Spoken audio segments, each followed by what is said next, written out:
نحمده ونستعينه ونستغفره ونعوذ بالله من شرور أنفسنا وسيئات أعمالنا من يهده الله فلا مضل له ومن يضلل فلا هادي له أشهد أن لا إله إلا الله وحده لا شريك له وأشهد أن محمدا عبده ورسوله لا نبي ولا رسول بعده اللهم صل وسلم على نبينا محمد وعلى آله وصحبه أجمعين سبحانك لا علم لنا إلا ما علمتنا إنك أنت العليم الحكيم اللهم إنا نسألك علما نافعا ورزقا طيبا وعملا متقبلا اللهم أنت يا ميسر يسر أمورنا أمور الدنيا والآخرة آمين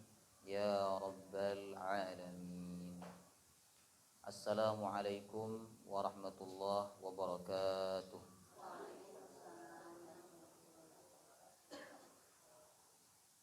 Alhamdulillah, kita memuji dan bersyukur kepada Allah Subhanahu wa taala atas segala nikmat yang Allah berikan kepada kita semua, baik itu nikmat zahir maupun nikmat batin. Dan salah satu nikmat yang patut untuk kita syukuri pagi hari ini, Allah kembali memudahkan kita untuk berkumpul di dalam satu majelis yang mulia, majelis yang insyaallah diridhai oleh Allah Subhanahu wa taala, yaitu majelis ilmu. Maka semoga kita istiqomah dalam ilmu dan amal sampai kita menghadap Allah Subhanahu wa taala. Amin ya rabbal alamin. Alhamdulillah, Allah Subhanahu wa taala memberikan kesempatan kepada kita untuk memasuki bulan Dzulhijjah yang kesekian kalinya. Ada yang sudah mendapati bulan ini 30 kali, berarti sekarang usianya 30 tahun. Ada yang mendapati bulan ini sudah 50 kali, sekarang usia 50 tahun. Yang jelas ibu-ibu, semakin banyak kita mendapati bulan Dzulhijjah ini, berarti jatahnya semakin berkurang. Kan begitu? Ada seorang ulama namanya Imam Ibnu Rajab Al-Hambali berkata, "Ala wa inna syahrakum qad akhadha fin naqsi fazidu antum fil amal." Ketahuilah bahwa bulan kalian itu semakin tahun jatahnya semakin berkurang. Karena jatahnya semakin berkurang, fazidu antum fil amal. Tambahlah amal kalian. Bulan Dzulhijjah ini termasuk bulan yang dimuliakan oleh Allah, sebagaimana yang masyhur kita ketahui. Allah berfirman, "Minha arba'atun hurum." Di antara 12 bulan ada 4 bulan yang dimuliakan Allah. Bulan apa saja ibu-ibu? Rajab, Dzulqa'dah, Dzulhijjah, kemudian Muharram. Dan di antara 4 bulan itu, yang paling unggul adalah bulan Dzulhijjah. Jadi kalau kita ingin membandingkan di antara 4 bulan itu yang sama-sama dimuliakan oleh Allah, kalau kita ingin membandingkan mana yang paling mulia, mana yang paling unggul, maka jawabannya adalah bulan Dzulhijjah. Dan di bulan Dzulhijjah yang paling diutamakan dan dicintai oleh Allah adalah 10 hari pertama. Karena itu ulama berkata, bila berbicara hari, maka 10 hari pertama itu hari yang terbaik dalam setahun. Tapi bila berbicara malam, maka 10 malam terakhir Ramadan itulah malam yang terbaik dalam waktu setahun. Jadi kalau berbicara hari, 10 hari yang paling mulia adalah 10 hari pertama bulan Dzulhijjah. Tapi bila berbicara malam yang paling unggul dalam setahun itu adalah 10 malam akhir Ramadan. 10 hari pertama bulan Dzulhijjah ini dibuat sumpah oleh Allah dalam Quran, yaitu surah Al-Fajr ayat yang kedua. Wal fajri walayalin ashar. Demi fajar dan demi malam atau hari-hari yang 10. Mayoritas ulama menafsirkan bahwa yang dimaksud walayalin ashar itu adalah 10 pertama bulan Dzulhijjah. Bahkan ada ulama yang berkata begini, ibu-ibu, jika ada bulan yang dapat menyaingi kemuliaan bulan Ramadan, maka bulan itu adalah bulan Dzulhijjah. Saking mulianya bulan Dzulhijjah. Baik, tapi pagi hari ini kita tidak berbicara tentang apa saja kemuliaan bulan Dzulhijjah dan amalan apa yang dilakukan pada bulan Dzulhijjah. Ini kita tidak bahas karena tahun kemarin saya sudah bahas ini dengan tema meraih kemuliaan bulan Dzulhijjah. Masih ada enggak catatannya? Habis nyatet langsung masuk almari ya. Baik. Ketika disebut bulan Dzulhijjah, maka kita diingatkan terhadap kisah seorang Nabi Allah, seorang Rasul Allah, seorang kekasih Allah, yaitu Nabi Ibrahim alaihissalam. Jadi masuk Dzulhijjah itu yang banyak dikenang dari Nabi dan Rasul adalah Nabi Ibrahim alaihissalam. Banyak sekali pelajaran yang dapat kita ambil dan kita petik dari Nabi Ibrahim. Karena memang beliau ini dinisbatkan oleh Allah sebagai uswatun hasanah, suri tauladan yang baik. Ada dua manusia yang dipilih oleh Allah sebagai uswatun hasanah. Bukan berarti yang lain tidak uswatun hasanah, tetap uswatun hasanah, tapi ini pengkhususan. Ini bentuk keistimewaan dibandingkan yang lainnya.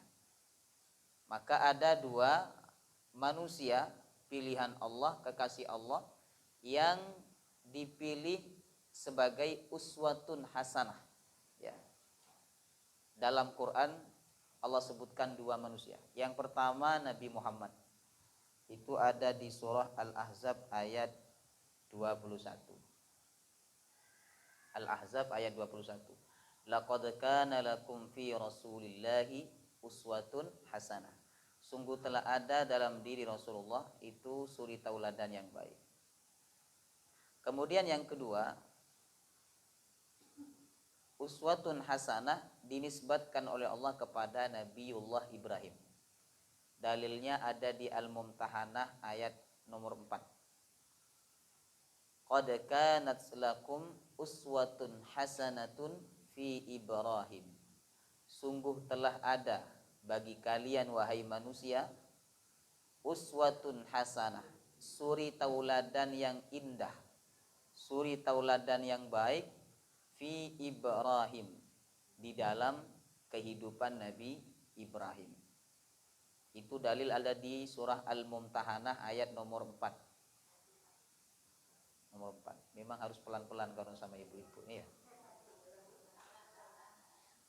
Uswatun hasanah yang pertama dinisbatkan kepada Nabi Muhammad di surah Al-Ahzab ayat 21. Yang kedua dinisbatkan kepada Nabi Ibrahim surah Al-Mumtahanah ayat 4.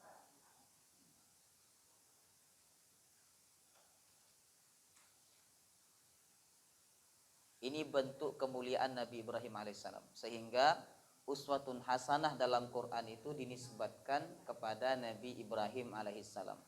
Banyak sekali pelajaran yang dapat kita ambil ibu-ibu dari Nabi Ibrahim. Dan bila panjenengan baca Quran, itu banyak sekali ayat-ayat yang menceritakan tentang Nabi Ibrahim alaihissalam. Ya.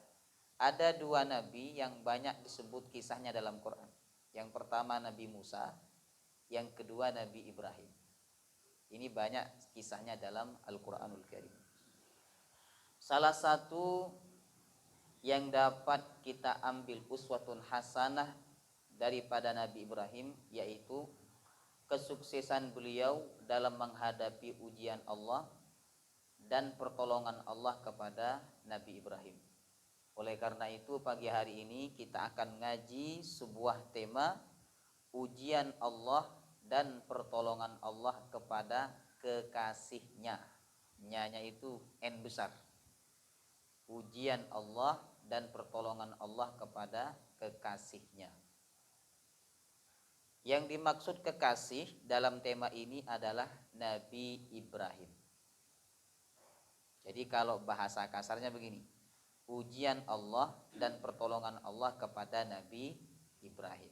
Tapi saya rubah dengan bahasa yang lebih membuat panjenengan penasaran.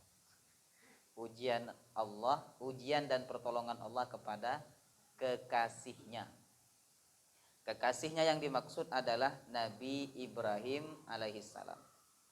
Karena salah satu julukan Nabi Ibrahim itu adalah Khalilullah. Apa artinya Khalilullah? Khalilullah artinya kekasih Allah.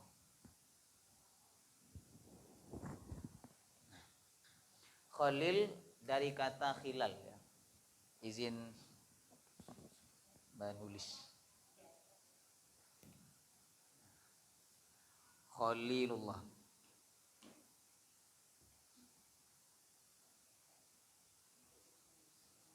S2. S3 beda lagi nanti. Buat teman-teman. Kalau S3 nggak bisa dibaca. Baik. Khalilullah artinya apa? Kasih Allah. Khalil ini, ibu-ibu, ada yang punya anak namanya Khalil? Ada, suami, ada ya. Ya. Ini penting untuk dipelajari ini Khalil. Khalil berasal dari kata khilal. Ini. Nah, khilal beda dengan hilal ya. Kalau hilal begini, ini artinya bulan, ya. Ru'yatul hilal, lihat bulan atau nginceng bulan, diinceng. Ini udah muncul atau belum? Nah, itu ru'yatul hilal. Kalau Muhammadiyah tidak perlu diinceng, karena asalkan sudah melewati garis horizontal apa? Nah, horizontal itu sudah masuk. Itu perbedaan metode ya. Jadi derajatnya dinaikkan. Iya. Karena bulannya mulia jadi derajatnya naik. Ya. Jadi Khalil dari kata apa? Khilal. Khilalun artinya celah. Khilal artinya celah. Khalilullah celahnya Allah. Bukan begitu maksudnya. Khalilullah, kenapa Nabi Ibrahim itu dijuluki Khalilullah? Karena cintanya kepada Allah masuk sampai ke celah-celah hatinya. Saking dalamnya cintanya Nabi Ibrahim kepada Allah, masuk sampai ke celah-celah hatinya. Ya. Makanya beliau dijuluki Khalilullah.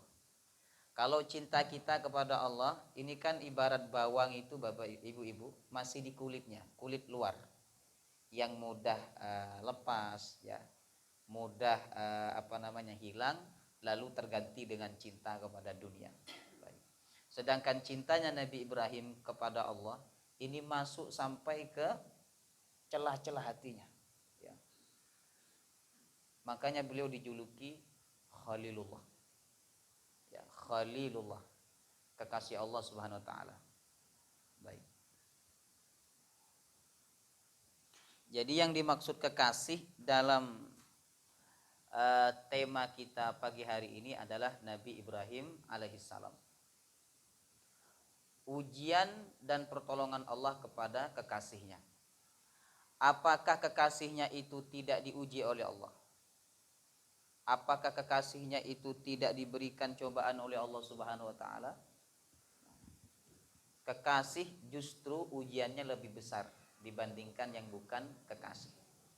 Kalau kita merasa bahwa ujian kita ini ringan, ujian kita tidak berat, menunjukkan bahwa kita belum menjadi khalilullah, belum menjadi kekasih Allah Subhanahu wa taala. Tanda khalilullah itu salah satunya adalah ujiannya amat sangat berat. Bukan berat tapi amat sangat berat. Baik. Jadi kekasih itu bukannya tidak diuji, justru kekasih itu ujiannya berat.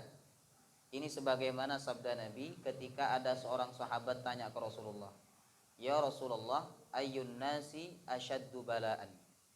Wahai Rasulullah, manusia seperti apa yang paling berat ujiannya? Manusia itu yang paling berat ujiannya itu seperti apa? Kata sahabat. Kemudian Nabi menjawab, asyaddul bala asyaddun nasi bala'an al-anbiya. Manusia yang paling berat ujiannya adalah nabi dan rasul.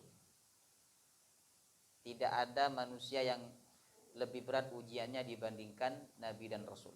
Kemudian di bawahnya mereka, kemudian di bawahnya mereka, kemudian di bawahnya mereka. Tidak tahu kita ini urutan yang keberapa. Ya. Yang jelas kekasih Allah itu ujiannya amat sangat berat. Kenapa kekasih itu ujiannya berat? Karena Allah cinta. Sebagaimana sabda Nabi, "Idza ahabballahu 'abdan ibtalah." Bila Allah itu cinta kepada seorang hamba, Allah akan uji dia. Allah akan beri cobaan kepada dia. Maka yakinlah ibu-ibu, bila panjenengan saat ini sedang diuji oleh Allah Subhanahu wa taala, sebenarnya ujian itu tanda cinta Allah kepada panjenengan. Allah cinta, Allah sayang, Allah ingin kebaikan, maka Allah uji. Dan ujian Allah ini hanya ada dua jenis. Ujian yang menyenangkan hati dan ujian yang menyusahkan hati. Ada di Al-Anbiya ayat 35. Dalilnya Al-Anbiya ayat 35. Allah berfirman, kullu nafsin dha'iqatul maut. Setiap yang bernyawa itu pasti mati. Wa nabluukum bisyarri wal khairi fitnah. Dan kami uji kalian dengan yang menyusahkan hati dan ujian yang menyenangkan hati. Perhatikan, ketika Allah sebut mati, kemudian Allah juga menyebut ujian. Ini menunjukkan bahwa sebagaimana kematian itu pasti terjadi kepada manusia, maka ujian pun juga akan terjadi kepada manusia. Tidak ada manusia yang tidak diuji. Coba yang tidak pernah dapat ujian di sini, ada enggak? Angkat tangan, tak kasih uang. Tidak ada, semua kita ini dapat ujian. Hatta sekalipun orang kafir itu ujian. Mereka dapat ujian, mereka dapat cobaan. Ya.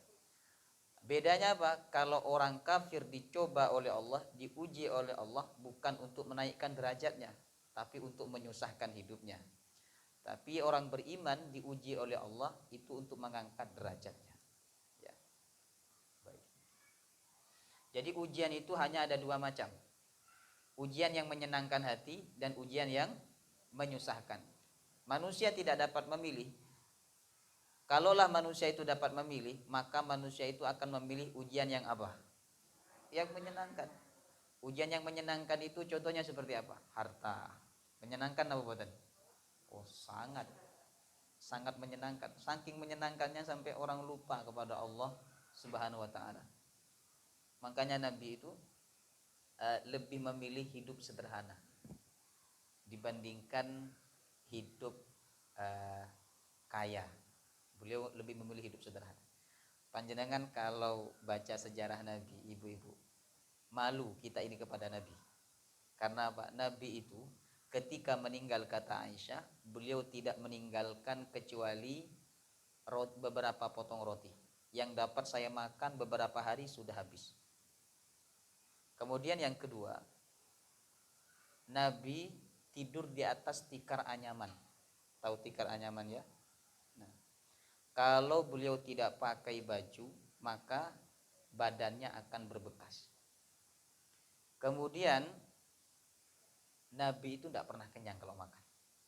Coba di sini, yang tidak pernah kenyang kalau makan ada enggak? Nabi itu kalau makan hanya mengganjal rasa lapar. Karena apa? Makanannya sederhana. Jadi Nabi itu, ibu-ibu, makan nggak pernah kenyang. Tidak pernah kenyang. Karena apa? Makanannya biasa. Dan memang sengaja Nabi itu memilih makanan yang sederhana, makanannya orang-orang miskin, supaya beliau tidak banyak makan. Orang itu kan kalau makanannya enak, banyak tidak makannya? Banyak. Ya, makanya resep diet itu, panjenengan yang pengen diet, masak yang biasa-biasa saja. Supaya makannya tidak banyak. Baik.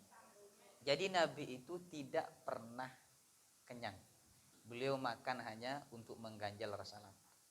Inilah yang kemudian dikeluhkan oleh istri. Jadi wanita mengeluhkan kondisi ekonomi itu bukan hanya panjenengan. Ya, istri Nabi pun pernah mengeluhkan. Ya Rasulullah, bisa ndak dinaikkan sedikit aja? Bisa ndak dinaikkan sedikit aja? Masa ia sama seperti orang miskin?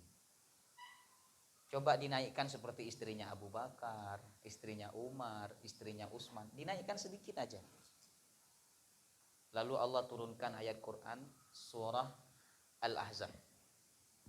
Allah turunkan surah Al-Ahzab, saya lupa ayat nomor berapa, saya cekkan dulu.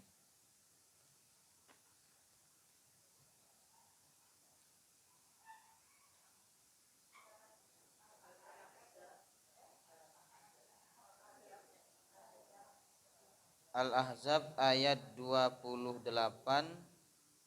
dan 29.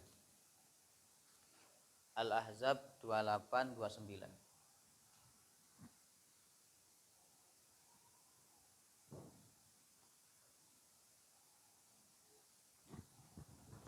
Al-Ahzab 28 29. Nah, coba. Saat itu Allah turunkan ayat Quran untuk menasehati istri-istri Nabi. Ya ayuhan nabi, wahai nabi, kata Allah, kul, sampaikan, li azwajika, kepada istrimu, in kuntunna turidanal hayatad dunya wa zinataha fata'alaina umatti'kunna wa usarrihkunna sarahan jamila. Bila mereka ingin kemewahan dunia dan perhiasan dunia, fata'alaina umatti'kunna, kemarilah, aku akan berikan kepada kalian, kata Nabi. Tapi wa usarrihkunna sarahan jamila, aku lepaskan kalian dengan cara yang indah. Maksudnya apa?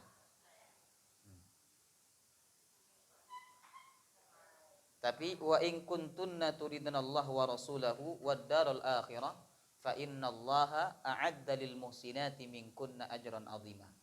Tapi bila kalian ingin Allah, Rasulnya, dan kehidupan akhirat, sesungguhnya Allah menyediakan pahala yang besar bagi kalian. Kalaulah panjenengan ada di posisi istri Nabi saat itu, apa yang panjenengan pilih, ibu-ibu? Dikasih harta banyak langsung kaya mendadak, tapi dicerai dengan cara baik-baik, atau memilih pahala yang besar di akhirat? Pilih mana? Hah? Kalau suaminya Nabi, pilih pahala yang besar ya. Tapi kalau suaminya bukan Nabi, panjenengan ditawari, kalau kamu ingin dunia dan perhiasannya, aku akan berikan, tapi aku akan lepaskan kamu dengan cara yang baik-baik. Atau kalau kamu tetap bersamaku, kata suami panjenengan, maka kamu akan dapat pahala yang besar. Pilih mana? Oh, enggak pilih ya. Baik. Jadi ini menunjukkan betapa sederhana kehidupan Nabi. Tapi beliau itu kalau untuk orang luar biasa. Kan beda. Kita ini kalau untuk diri kita yang luar biasa. Tapi kalau untuk orang ya yang biasa. Sedangkan Nabi ini untuk dirinya sangat biasa, untuk orang luar biasa. Buktinya apa? Kalau urusan kurban, beliau tuh kurbannya di tahun terakhir hidup beliau adalah kurban unta. Ya, kurban unta. Kemudian kalau menyuguhkan makanan buat tamu, beliau suguhkan yang terbaik. Ngaten. Nah, inilah yang disebut dengan zuhud, ya, zuhud. Jadi kita sebenarnya malu kepada Nabi. Makanya Umar bin Khattab pernah menangis ketika beliau dihidangkan makanan yang nikmat-nikmat. Ditanya oleh sahabat lain, "Kenapa engkau menangis wahai Umar?" Kata Umar, "Nabi tidak pernah makan seperti ini. Saya takut tidak bersama Nabi di surga." Luar biasa. Kita tidur di kasur yang empuk, kemudian makan yang kenyang, lalu kemudian harta banyak, rumah luas, ya.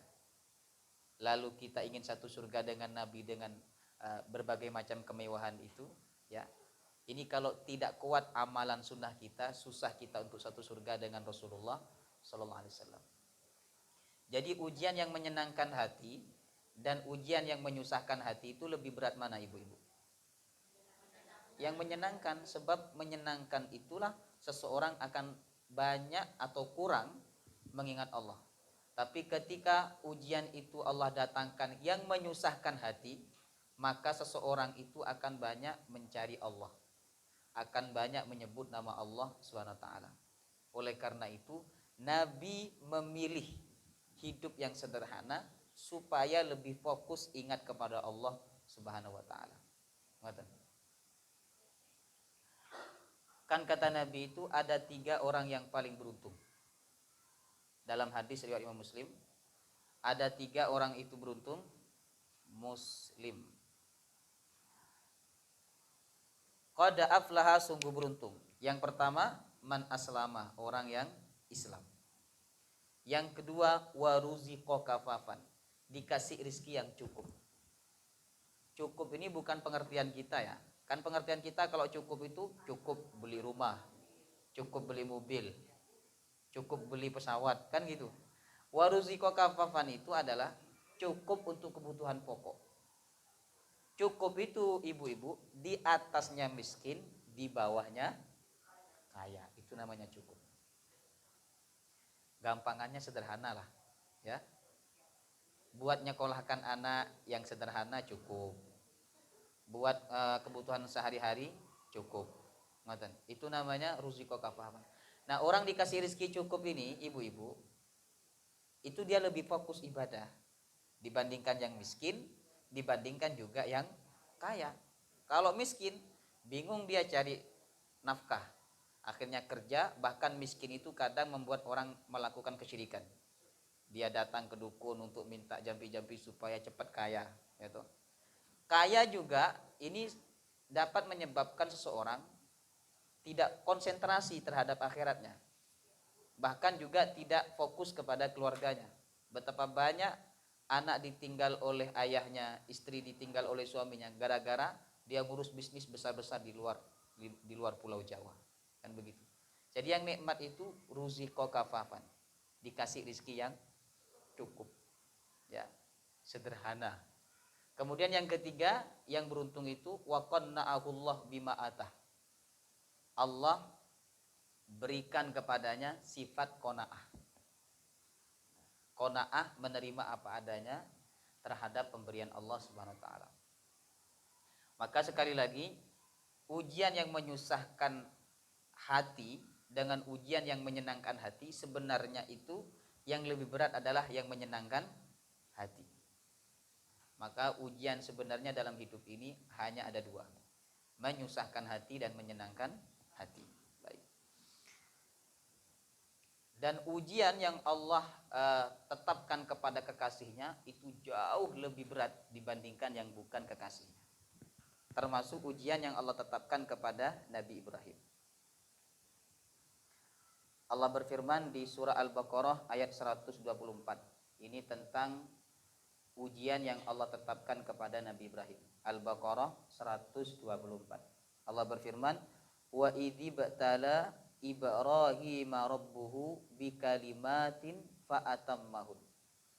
Ingatlah ketika Ibrahim diuji oleh Tuhannya dengan ujian-ujian, fa'atammahun, lalu Nabi Ibrahim menyempurnakan ujian itu dengan baik. Qala inni ja'iluka lin-nasi imama. Allah berfirman, sesungguhnya aku akan jadikan engkau wahai Ibrahim sebagai imam, sebagai panutan. Qala wa min dzurriyyati. Nabi Ibrahim berkata, wa min dzurriyyati, dan juga keturunanku ya Allah, jadikan mereka sebagai panutan.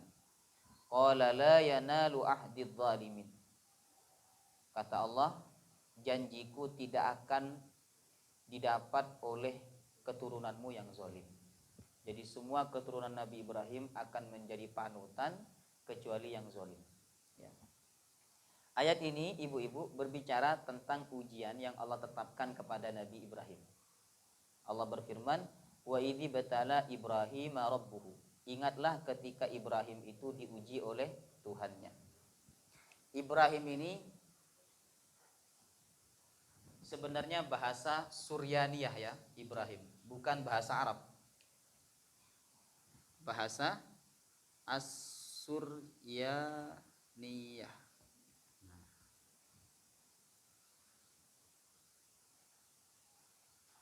Jangan tulis bahasa Indonesianya saja. Sebab kalau tulis Arab takut lamaan. As-Suryaniyah, cepat ya. Oh, sudah belajar bahasa Arab semua? Alhamdulillah.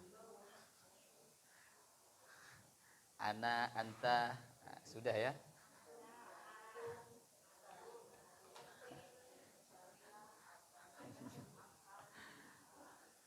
Yang tahu apa? Ana, ente, antum, la, sama naam. Apalagi syukron, afwan, apalagi? Jazakillah khairan.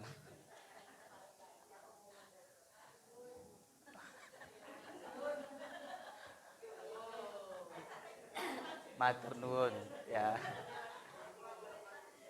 Itu bahasa Arab modern. As-Suryani. Jadi Ibrahim ini kata Ibrahim itu bukan bahasa Arab, tapi bahasa Suryaniyah. Ya, bahasa Suryaniyah. Ada ulama menyebut Ibrahim itu bahasa Arabnya adalah Abun Rahim. Abun Rahimun, bapak yang penuh kasih sayang. Kenapa dijuluki Abun Rahim? Bapak yang penuh kasih sayang. Lalu di bahasa Suryaniyah kan Ibrahim gitu. Kalau di Arab kan Abun Rahim, bapak yang penuh kasih sayang.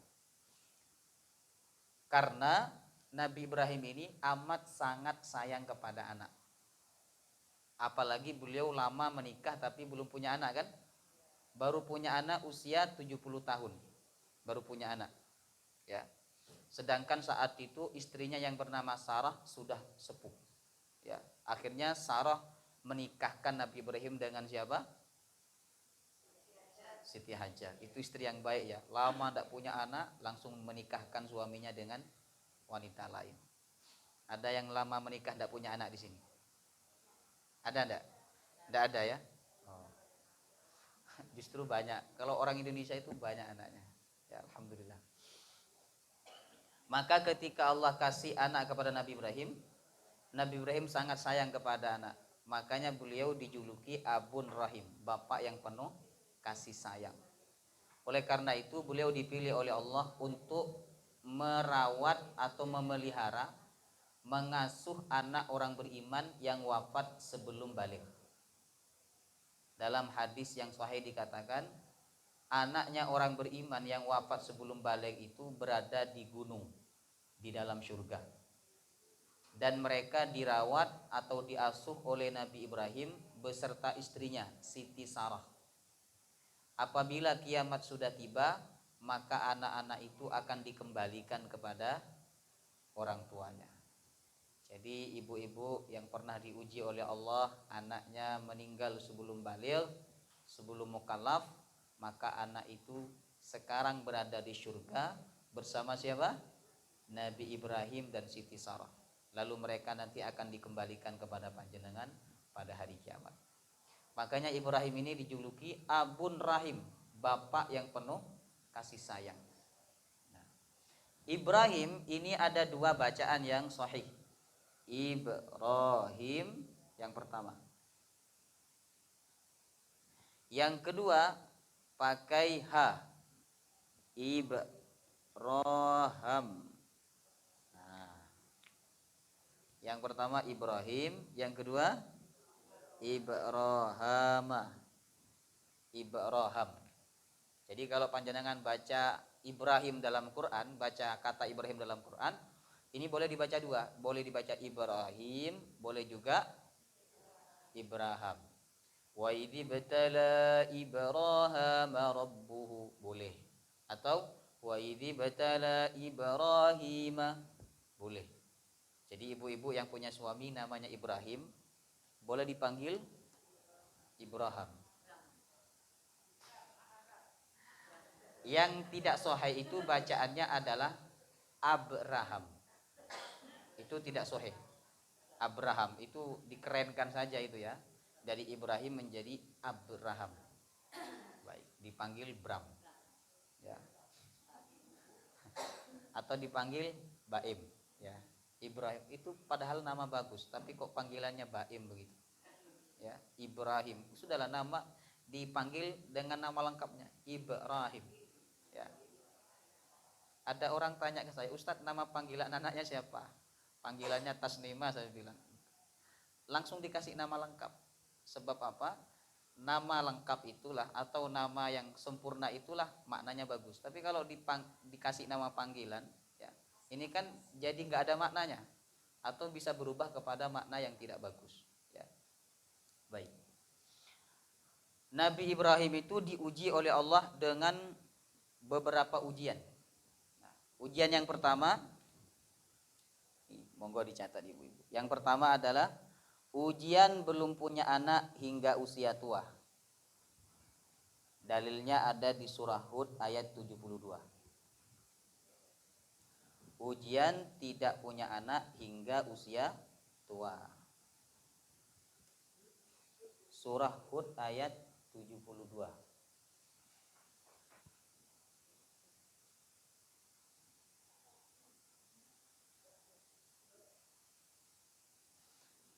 Saat itu ketika malaikat datang kepada Nabi Ibrahim mengabarkan bahwa dia akan punya anak dari Siti Sarah, ya.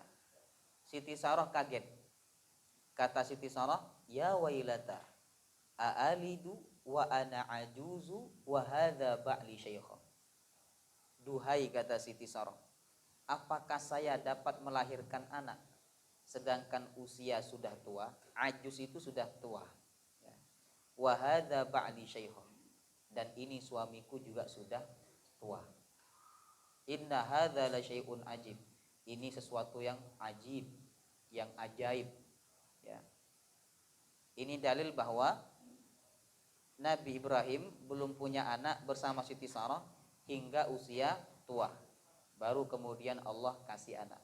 Jadi kalau panjenengan saat ini menikah, ya, menikah sudah usia 40 tahun, sudah 50 tahun tapi belum punya anak, jangan putus asa.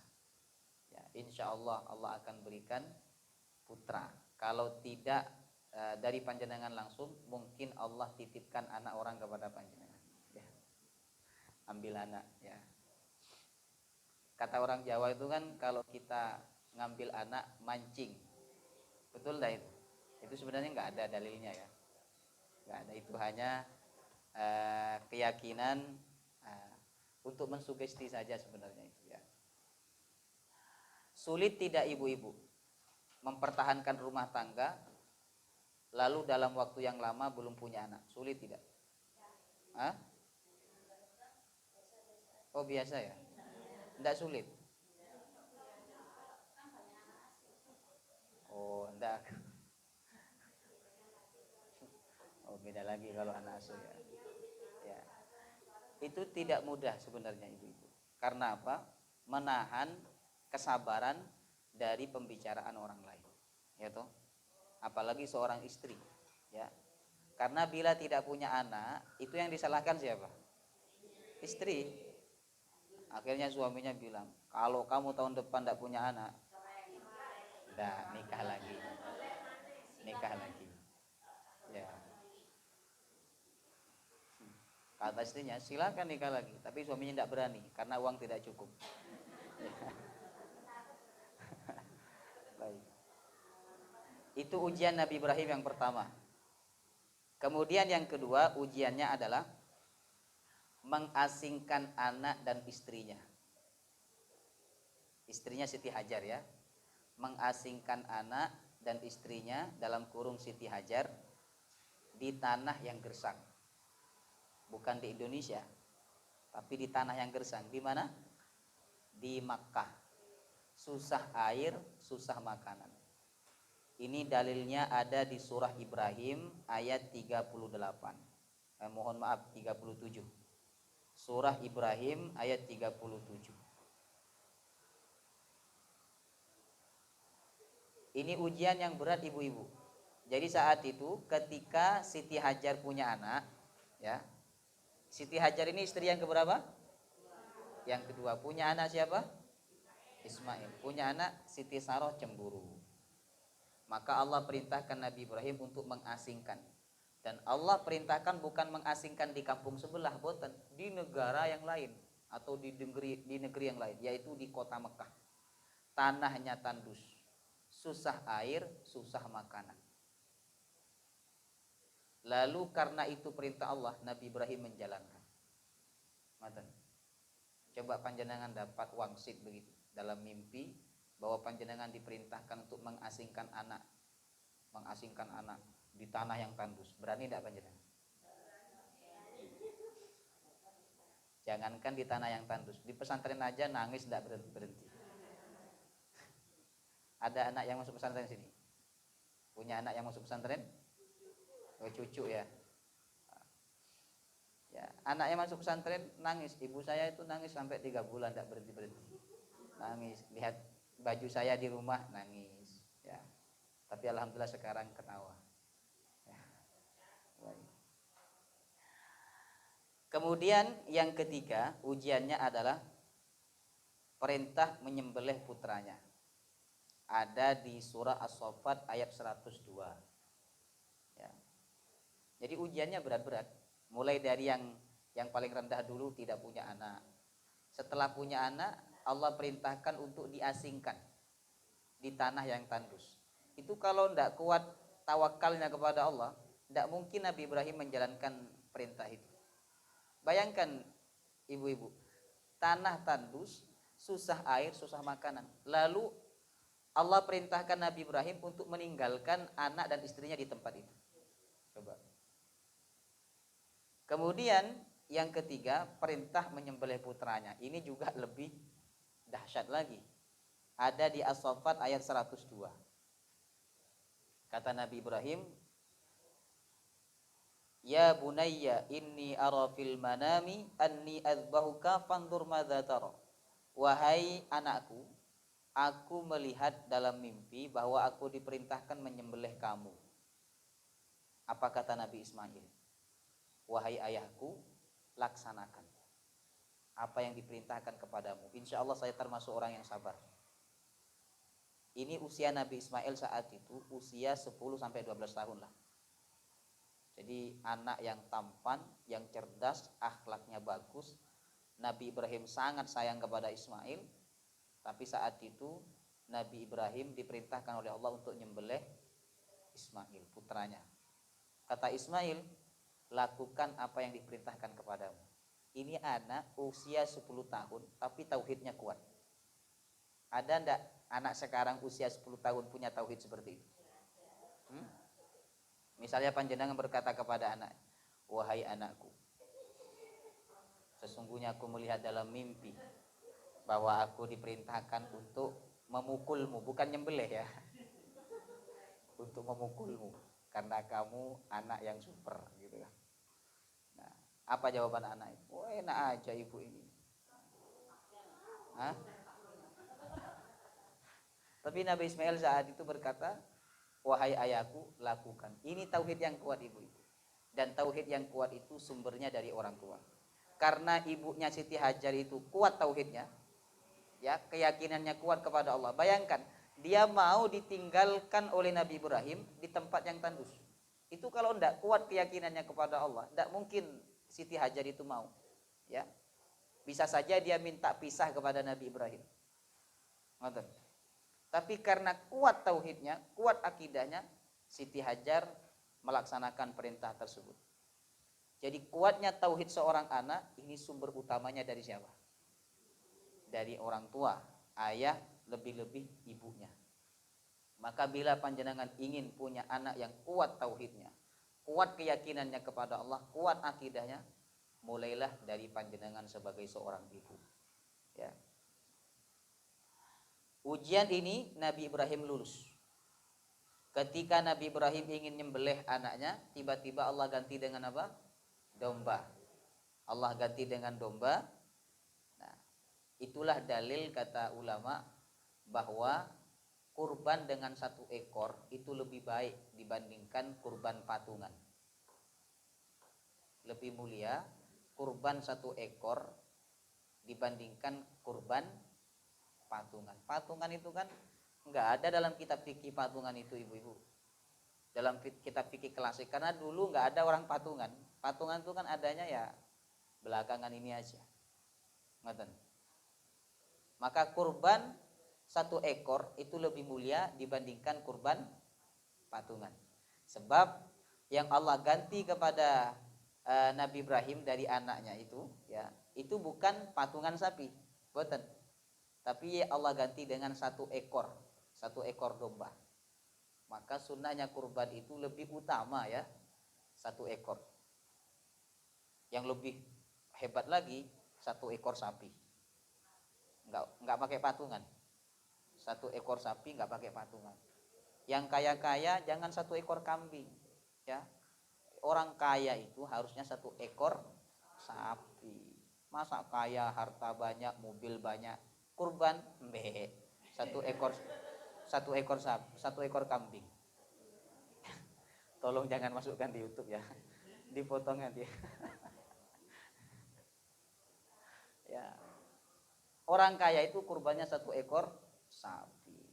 Tapi orang yang pas-pasan ya kurban satu ekor kambing atau sapi patungan buat nopo-nopo. Cuman kan sekarang daging sapi itu lebih banyak dibandingkan daging kambing. Nah, sehingga patungan itu juga tidak kalah mulia dengan kurban satu ekor kambing. Tapi kalau kita berbicara lebih mulia mana, maka lebih mulia kurban satu ekor. Apakah itu satu ekor sapi atau satu ekor kambing? Yang penting bukan satu ekor ayam. Ya, kurban kok satu ekor ayam. Baik. Yang mampu tapi tidak kurban, Nabi mengancam jangan mendekati tempat sholat kami. Tidak layak dia umroh, berziarah ke makam Nabi, sholat di Masjid Nabawi kalau dia mampu kurban tapi tidak kurban. Ukuran mampu itu seperti apa? Kata mazhab Syafi'i, bila dia punya uang, sebagian dibelikan untuk hewan kurban, sisanya itu cukup untuk makan 3 hari. 11, 12, 13 Zulhijjah, hari tasyrik. Cukup untuk itu, maka dia dianggap mampu untuk berkurban. Berarti kan panjenengan ini mampu berkurban semua. Baik. Kemudian ujian yang keempat Nabi Ibrahim ya, ujian yang keempat, ujian ayahnya yang tidak beriman. Ayahnya tidak beriman.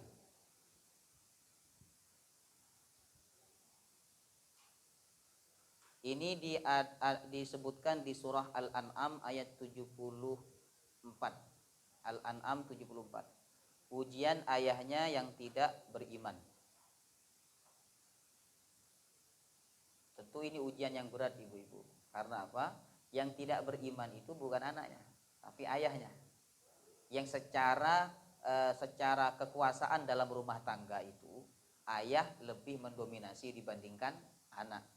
Kalau yang tidak beriman ini anak, tentu lebih mudah untuk diperbaiki, untuk diajak. Tapi Nabi Ibrahim itu diuji dengan ayahnya yang tidak beriman kepada Allah Subhanahu wa taala. ada di surah Al-An'am ayat 74.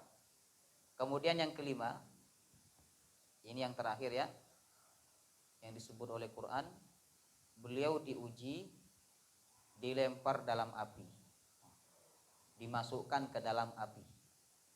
Dalilnya ada di surah Al-Anbiya 78 sampai 79. Kenapa Allah biarkan Nabi Ibrahim dilempar ke dalam api? Diikat oleh kaumnya lalu dilempar ke dalam api. Yang pertama, Allah ingin menunjukkan mukjizat bahwa bila Allah berkehendak, api itu tidak dapat membakar. Ya. Kemudian yang kedua, Allah ingin menguji sejauh mana keyakinan Nabi Ibrahim kepada Allah. Yakin tidak dia kepada Allah bahwa bila Allah berkehendak, api itu tidak dapat membakar. Maka Allah biarkan Nabi Ibrahim dilempar ke dalam api oleh kaumnya. Dan Nabi Ibrahim yakin, akhirnya Allah selamatkan Nabi Ibrahim. Makanya panjenengan itu kalau yakin api itu tidak dapat membakar dengan izin Allah, panjenengan masuk api tidak akan terbakar. Yakin tidak ibu-ibu? Hah? Bila Allah berkehendak, misalnya ada api unggun di depan panjenengan, nggak usah api unggun lah, kompor lah ya. Bila Allah berkehendak, maka jari ini tidak akan terbakar oleh api kompor gitu. Lalu panjenengan masukkan satu telunjuknya, dimasukkan. Ternyata tidak terbakar, berarti panjenengan betul-betul yakin kepada Allah. Tapi itu bukan mukjizat itu ya, itu namanya konyol ya, bukan mukjizat. Ujian demi ujian yang dilewati atau yang ditetapkan kepada Nabi Ibrahim, ini dapat dilewati oleh Nabi Ibrahim dengan sempurna. Sebagaimana firman Allah di Al-Baqarah tadi ayat 124, fa'atammahun. Lalu Nabi Ibrahim menyempurnakan ujian itu dengan baik. Fa'atammahun, lalu Nabi Ibrahim menyempurnakan ujian itu dengan baik. Artinya begini ibu-ibu, Allah mengatakan Nabi Ibrahim itu lulus ujian dengan nilai terbaik. Di atasnya kumlot apa? Summa kalla saufa ta'lamun. Summa kumlot ya. Fa'atammahun ini dari kata itsmam ya. Itsmam. Dari kata itsmam ya. Itsmam. Itsmam itu nilai yang paling sempurna. Kalau di kuliah itu kan yang paling sempurna adalah summa kumlot. Di bawahnya kumlot, di bawahnya lagi memuaskan, di bawahnya lagi cukup. Nah, kalau kita ini menghadapi ujian, nilainya apa? Cukupan. Kayak buah cukupan. Sedangkan Nabi Ibrahim lulus ujian dari Allah itu nilainya itsmam. Itsmam ini sangat sempurna, ya, tamam, sempurna. Baik. Dan yang mengatakan sempurna bukan manusia, tapi langsung Allah yang mengatakan sempurna di surah Al-Baqarah 124. Ya.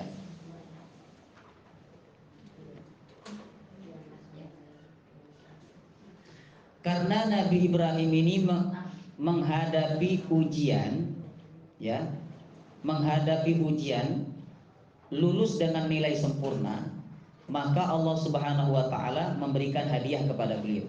Hadiahnya ada di ayat berikutnya ibu-ibu. Di lanjutan ayatnya.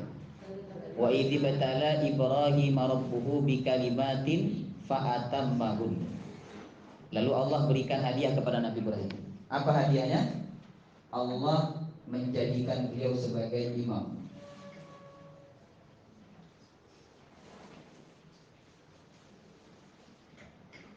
Tadi di Al-Baqarah ayat berapa? 124. Satu ayat ini Allah sebutkan bahwa Nabi Ibrahim itu diberikan ujian, lalu Nabi Ibrahim sempurna menghadapi ujian itu, lalu Allah memberikan hadiah. Hadiahnya adalah Allah menjadikan Nabi Ibrahim sebagai imam. Nah, ini tulisan S2. Kalau S3 nggak bisa dibaca. Allah menjadikan Nabi Ibrahim sebagai imam. Imam yang dimaksud dalam ayat ini, imam, ya, bukan imam sholat, ya. Imam ini artinya panutan. Imam artinya panutan. Imam satu akar kata dengan umun. Umun apa artinya? Ibu. Ibu itu panutan bagi anaknya. Makanya dia disebut dalam bahasa Arab umun. Arti makna sebenarnya adalah panutan bagi anaknya. Imam yang dimaksud adalah panutan. Jadi hadiah yang Allah berikan kepada Nabi Ibrahim ketika beliau lulus ujian adalah Allah angkat Nabi Ibrahim sebagai imam, panutan bagi siapa? Bagi seluruh manusia. Bagi manusia. Allah angkat Nabi Ibrahim sebagai panutan bagi seluruh manusia. Imam di sini bukan pemimpin sholat, ya, bukan imam sholat. Sebab ada imam sholat itu tidak menjadi panutan. Ada tidak? Ada. Imam juga di sini bukan pemimpin, sebab ada pemimpin yang tidak bisa dijadikan panutan. Ada tidak? Banyak, ya. Maka imam yang dimaksud di sini adalah panutan. Allah jadikan Nabi Ibrahim itu sebagai panutan. Atau bahasa yang lebih gampang, uswatun hasanah. Yang tadi kita bahas di awal, ya. Itu dalilnya ada di Al-Mumtahanah ayat nomor 4. Baik. Ketika Nabi Ibrahim diangkat oleh Allah, diberikan hadiah, ya. Ini hadiahnya besar ini. Karena ujiannya besar, lalu beliau lulus dengan nilai yang sangat sempurna, maka hadiahnya besar. Hadiahnya bukan rumah mewah, hadiahnya bukan mobil yang mewah, bukan kedudukan yang tinggi, bukan. Hadiahnya adalah menjadi apa tadi? Imam, panutan. Kalau menjadi panutan ibu-ibu, berarti kebaikannya itu terus berlanjut. Sebab dia jadi panutan. Sholatnya diikuti, akhlaknya diikuti, cara bicaranya diikuti, karena dia panutan. Dan itulah investasi yang berkelanjutan sampai hari kiamat. Inilah sebenarnya yang kita minta dalam surah Al-Furqan. Rabbana hablana min azwajina wa dzurriyyatina qurrata a'yun waj'alna lil muttaqina. Jadikanlah kami, ya Allah. Kami itu saya. Kalau suami yang berdoa berarti saya, nah, suaminya, istrinya, anaknya, keturunannya. Lil muttaqina imamah, panutan bagi orang bertakwa. Sebab panutan itu ada dua. Ada panutan bagi orang yang jelek, ada panutan bagi orang yang baik. Contoh panutan bagi orang yang jelek itu adalah merokok. Enggak ada orang merokok itu ujuk-ujuk langsung merokok, enggak. Pasti ada panutannya gitu. Siapa panutannya? Orang merokok itu? Kiai. Kan banyak kiai merokok. Jadi ketika ditanya, kamu merokok? Lah itu kiai merokok. Jadi merokoknya yang dijadikan panutan. Ada pun kalimatnya enggak dijadikan panutan, ya. Orang tua yang merokok, nah, biasanya anak itu merokok karena ayahnya merokok. Itu biasanya begitu, ya. Nah, maka dalam doa itu kita minta agar kita dijadikan panutan bagi orang yang bertakwa. Kebaikan kita menjadi panutan, sholat kita menjadi panutan, kemudian akhlak kita menjadi panutan, tata cara bicara kita juga menjadi panutan. Itulah yang dimaksud waja'alna lil muttaqina imama. Jilbab panjenengan jadi panutan, panjang-panjang. Itu yang dimaksud waja'alna lil muttaqina imama. Ketika Nabi Ibrahim diberikan hadiah berupa Allah angkat beliau menjadi imam, Nabi Ibrahim menjawab di terusan atau di lanjutan ayatnya. Apa kata Nabi Ibrahim? Qala wa min dzurriyyati. Ya Allah, anak keturunanku juga jadikan dia sebagai panutan. Dzurriyyah, dzurriyyah, dzurriyyah ya, ini ke bawah. Anak, apa lagi? Cucu, terus cicit, terus cangkah, terus ayo terus. Hah? Tiwul.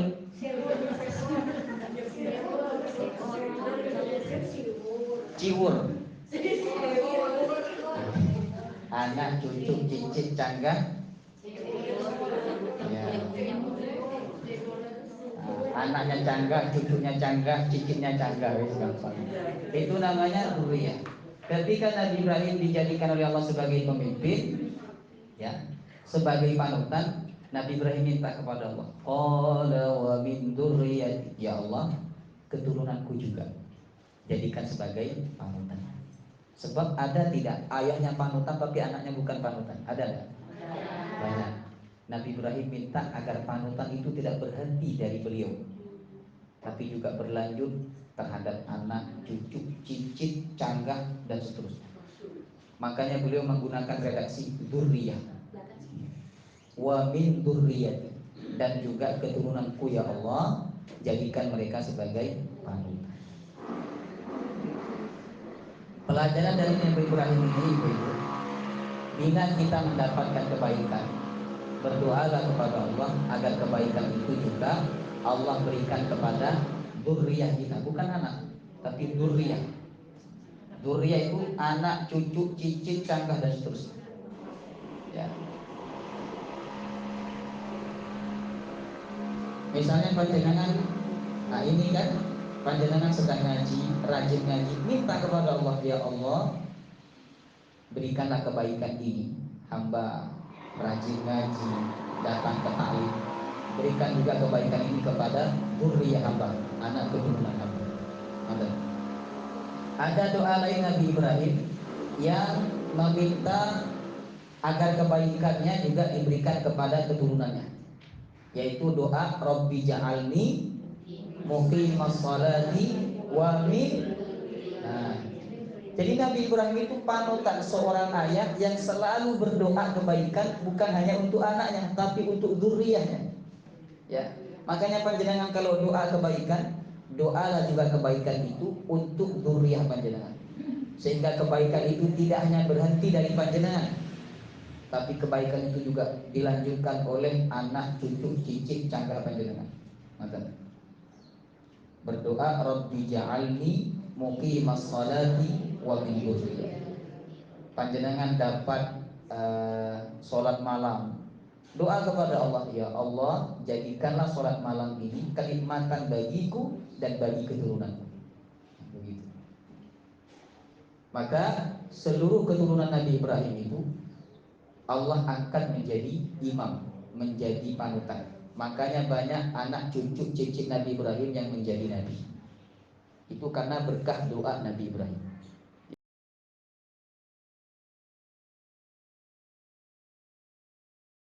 Imam, menjadi panutan.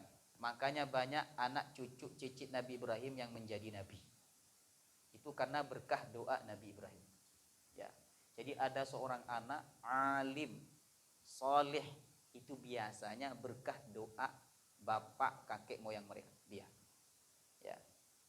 Makanya panjenengan berdoa kepada Allah, mungkin doa itu Allah akan kabulkan kepada anak panjenengan atau kepada cucu panjenengan. Baik. Jadi bila kita mendapatkan kebaikan, jangan lupa kebaikan itu kita mohonkan juga kepada Allah agar diberikan kepada dzurriyyah. Ya. Kemudian Allah berfirman, qala la yanalu ahdi dzalimin. Kata Allah, baiklah, aku kabulkan permintaan engkau wahai Ibrahim, tapi janjiku ini tidak akan didapat oleh orang yang zalim. Artinya begini, selama keturunan Nabi Ibrahim itu tidak ada yang berbuat zalim, maka Allah akan pilih mereka sebagai panutan bagi seluruh manusia. Paham ya ibu-ibu? Jadi Ibrahim ini contoh, ya, contoh kekasih Allah yang lulus ujian dengan sempurna lalu mendapatkan hadiah besar dari Allah, yaitu Allah angkat beliau menjadi imam panutan beserta keturunannya. Nah, sekarang apa kunci kesuksesan Nabi Ibrahim dalam menghadapi ujian itu? Lalu kemudian beliau mendapatkan pertolongan Allah. Kuncinya apa? Nah, ketika dilemparkan dalam api, Allah tolong. Ketika istri dan anaknya diasingkan di tanah yang tandus, Allah tolong. Nabi Ismail ketika mau disembelih, Allah ganti dengan domba. Jadi ujian demi ujian itu selalu mendapatkan pertolongan dari Allah. Apa kunci kesuksesan Nabi Ibrahim? Nah, disebutkan dalam kitab Nasaihul Ibad. Ini ditulis oleh seorang ulama Indonesia, tapi beliau tinggal di Arab ya. Imam Nawawi Al-Jawi Al-Bantani. Pernah dengar nggak nama ini? Imam Nawawi Al-Jawi Al-Bantani. Beda ya, yang satu Imam Muhammad An-Nawawi yang ngarang kitab Hadis Arba'in, itu Imam Muhammad, ada Muhammadnya. Kalau yang Jawi Al-Bantani ini dari Banten ya, Al-Bantani. Kalau dari Malang nggak ada. Al-Malangi nggak ada. Kalau dari Kalimantan ada Al-Banjari, Syekh Arsyad Al-Banjari. Ya, dari Malang ini nggak ada. Al-Malangi. Enggak.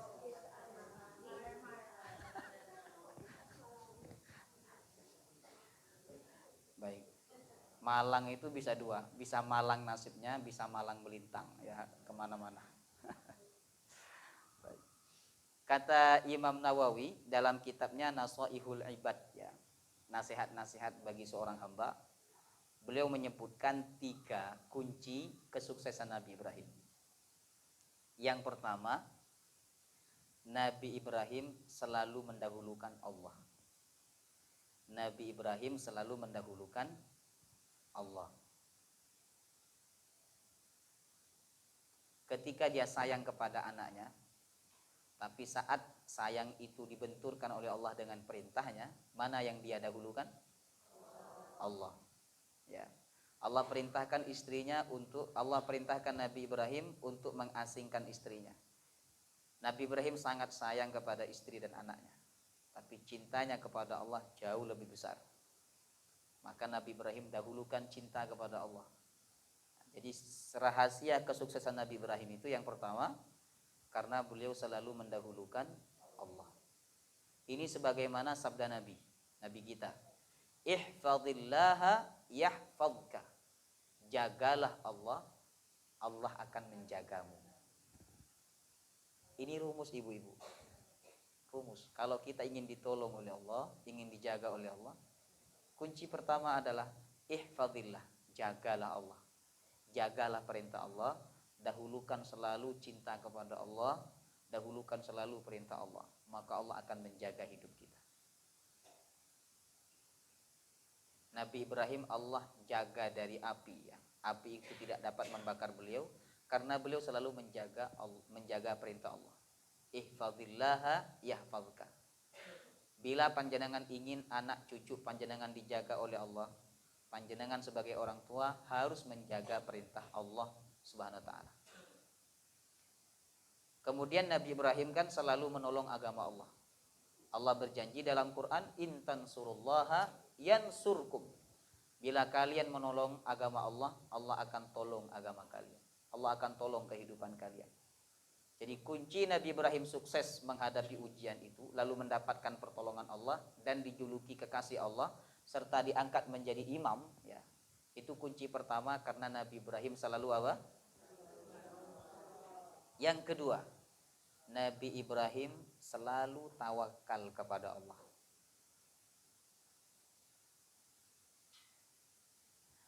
Kalau tawakalnya Nabi Ibrahim itu tidak kuat, tidak mungkin beliau mengasingkan istri dan anaknya di tanah yang tandus. Itu karena tawakalnya kuat. Pasrahnya kepada Allah itu sangat kuat. Dan ketika seorang hamba itu tawakalnya kuat kepada Allah, disitulah pertolongan Allah akan datang. Sebagaimana firman-Nya di surah At-Tolak ayat nomor 3. Wa may yatawakkal 'alallah fahuwa hasbuh. Siapa yang bertawakal kepada Allah, maka cukuplah Allah sebagai penolongnya. Jadi kunci sukses menghadapi ujian dan mendapatkan pertolongan Allah, nomor 2 adalah selalu tawakal kepada Allah. Tawakal bukan tawakal kaleng-kaleng ibu-ibu. Tawakal yang serius, yang sungguh-sungguh kepada Allah. Ya. Jadi jiwa dan raganya betul-betul pasrah kepada Allah. Ketika panjenengan betul-betul pasrah kepada Allah, disitulah Allah akan menurunkan pertolongan. Ya. Ketika Nabi kita Nabi Muhammad ada di dalam gua Sur bersama siapa? Abu Bakar As-Siddiq. Saat itu Nabi sudah melihat kakinya orang kafir. Seandainya mereka itu melihat ke bawah, maka Nabi dan Abu Bakar As-Siddiq akan ketahuan.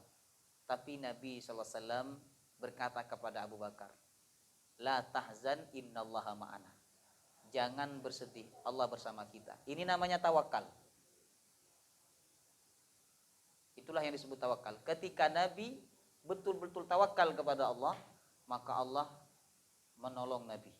Allah selamatkan Nabi dari orang-orang kafir.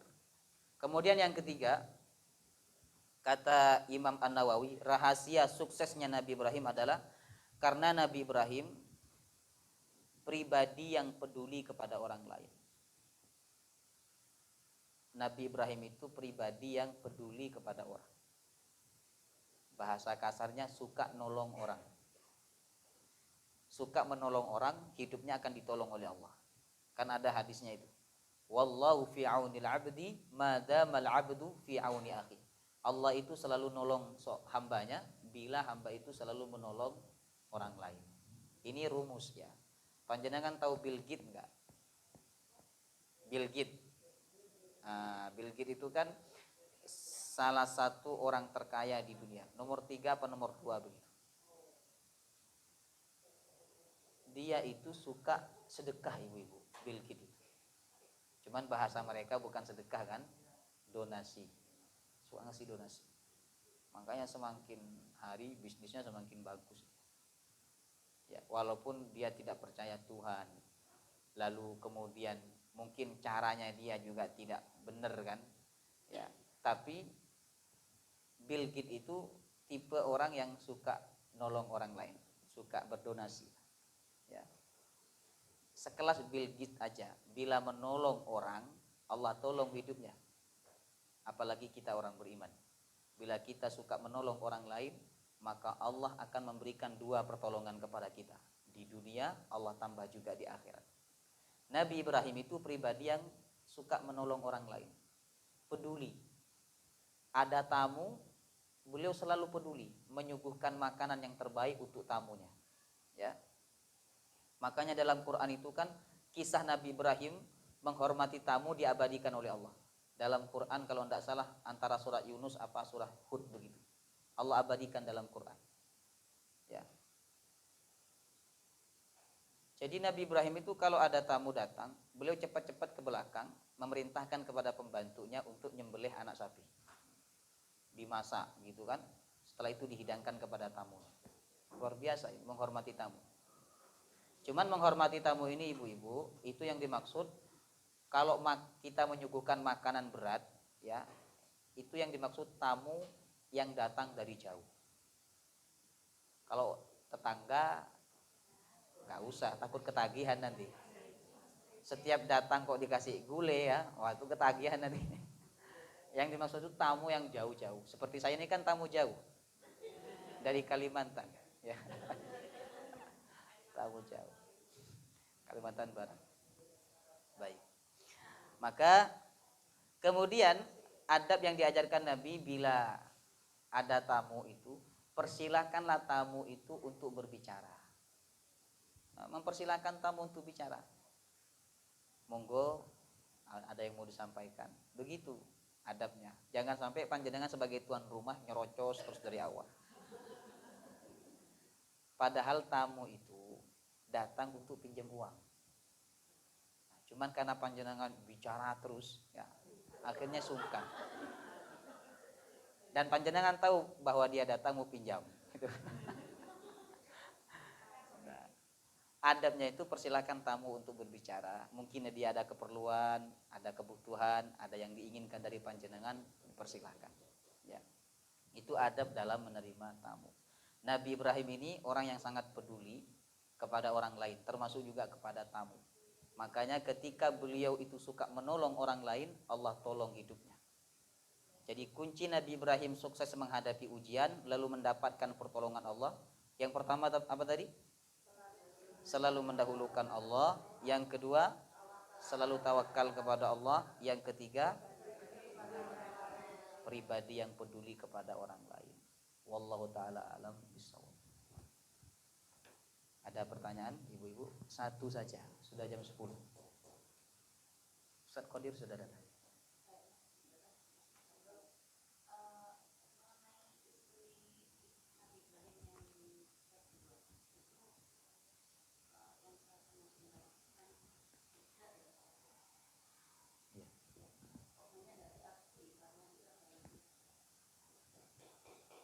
Sebenarnya bukan budak ya, pembantu lah lebih tepatnya.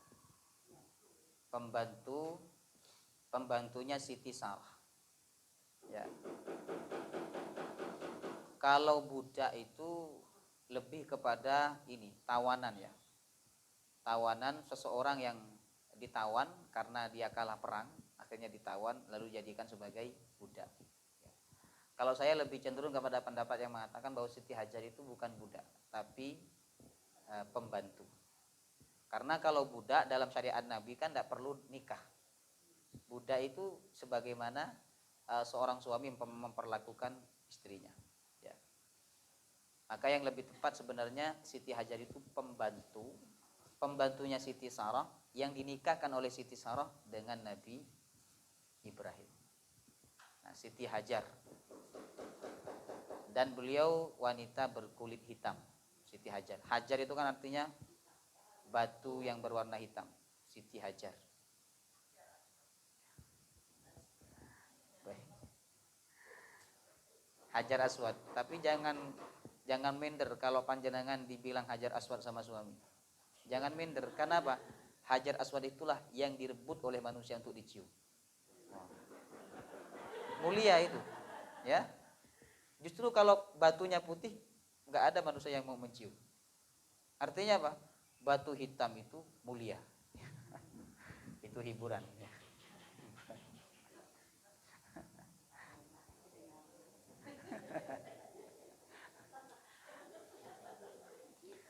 Ada pertanyaan yang lain?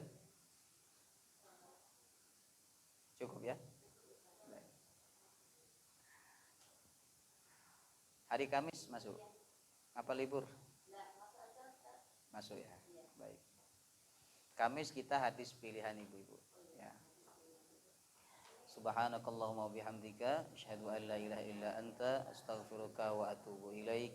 Wassalamualaikum warahmatullahi wabarakatuh.